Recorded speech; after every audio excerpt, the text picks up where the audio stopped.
Military technology. Military technology is the application of technology for use in warfare. Includes the knowledge required to construct such technology, to employ it in combat, to repair and replenish.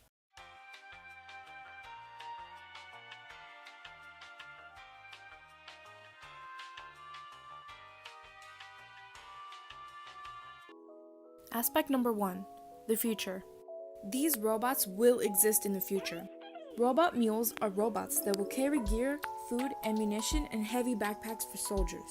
Meshworms, a tiny robot worm that records audio, reports data, and maybe even video in the future, and they are nearly indestructible. Super drones, an ultra-high-speed aerial surveillance camera that will go 4,000 miles per hour and 100,000 feet altitude. The hypersonic SR-72 jet and hypersonic missiles might be a thing in 2030. The hypersonic SR-72 jet can go up to Mach 6, which is 4,603 miles per hour. A prototype called HTV-2 was launched and went up to Mach 20, which is 20 times the speed of sound. Thunder generators. They are shockwaves stunning people from a range of 30 to 100 meters. It knocks people off their feet or kill you if you get too close.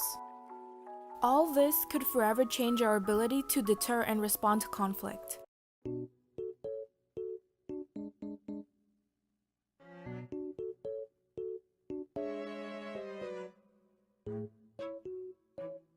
Military technology of the future could potentially change war for the better or for the worse. What do you think? Will it be for the better or for the worse, and why?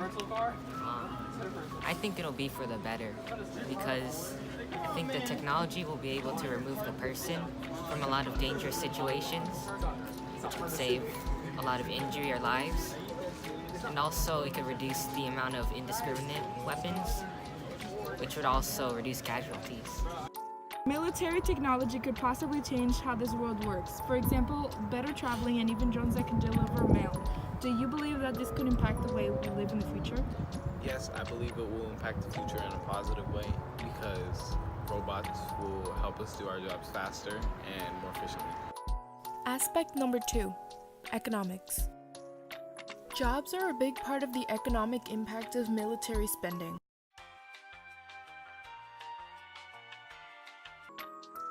For the negative economic impact of military spending is that there's a diversion of talent and technical skills towards supporting military research and development. And lastly, military spending affects the national debt.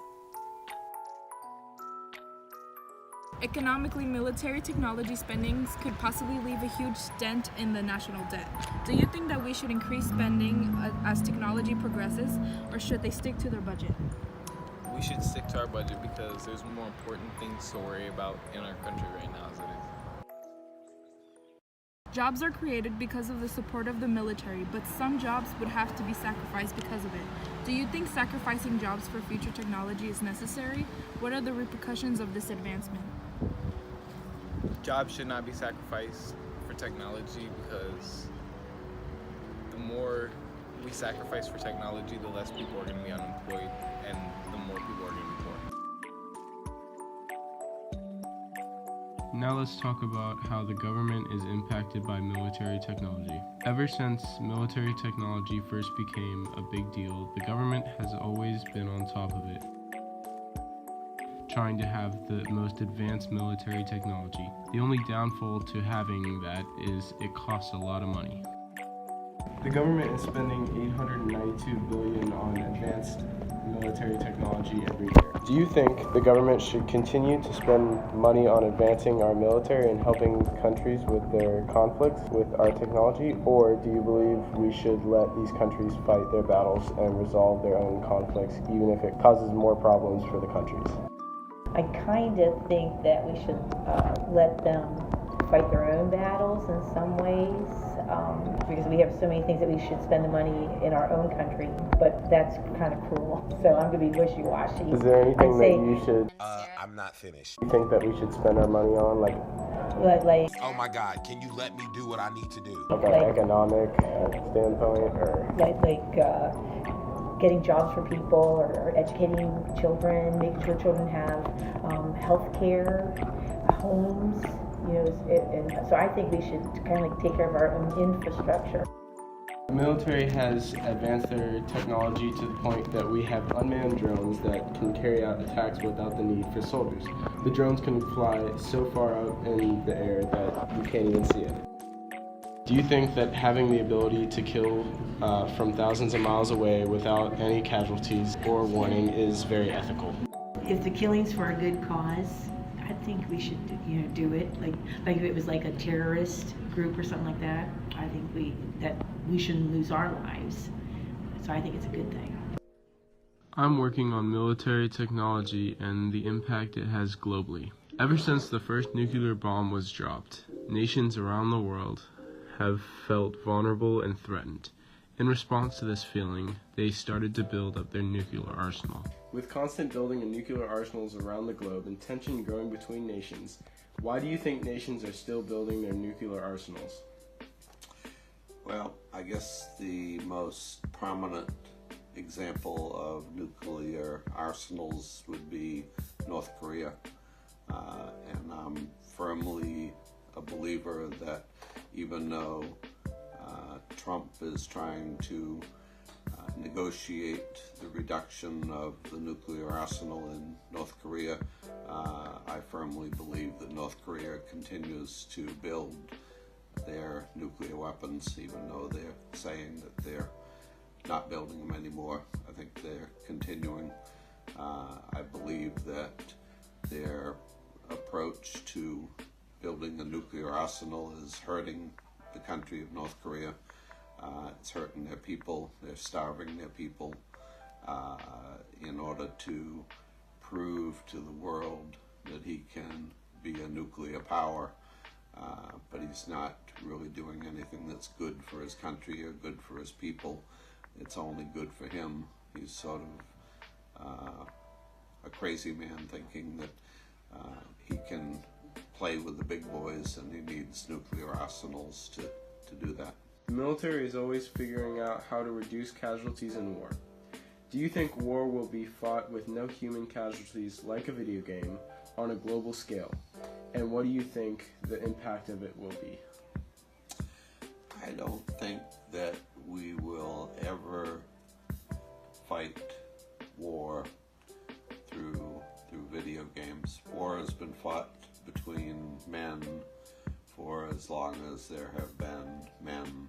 You go back to the Roman Empire and men fought against each other. You look at the Civil War and men fought against each other. First World War, Second World War have always been conflicts between humans. The reason that we go to war is personal. It's an issue between men, and it's hard for me at my age to fathom why or how war could be waged through a video game. Video games, in my opinion, are something that children play, and even though they're based on war, they include characters that represent real people. So, but if it were to come to that, if for some reason we were able to decide that we would, instead of fighting each other, settle our differences through a video game, that would kind of be a great thing, because there would be no casualties, and the winner would be chosen based on the winner of a competition on a computer. It's kind of a strange thing to think about, but it kind of would be nice if that's the way that we could wage war. There'd be no casualties, there'd be no lives lost, and it wouldn't cost much.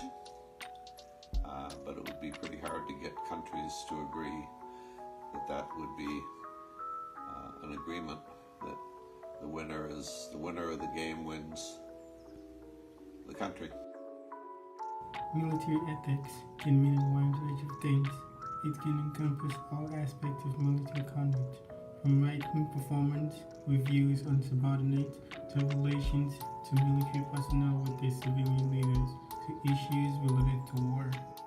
Why do you think the government tends to support the military even when they run into deficit and national debt? Because they're one of the most important systems we have in order to protect us, as I said before. You can't limit how much money you spend because other countries are advancing so much towards technology, planes, computers and everything, where they can get into our system. And we have to find out who's doing it, why they're doing it, and be able to stop them. The military is that in this one place or one area, there's no private solution to replace the public purse. So the question is, why do you think the government spends so much money on military technologies? Well, to keep us safe and people in other part of the world who are advancing us all the time, but they continue to develop different techniques and high tech so they can infiltrate our systems without being able to stop them or figure out what they're doing. We have to spend a lot of money, and there's no limit how much money we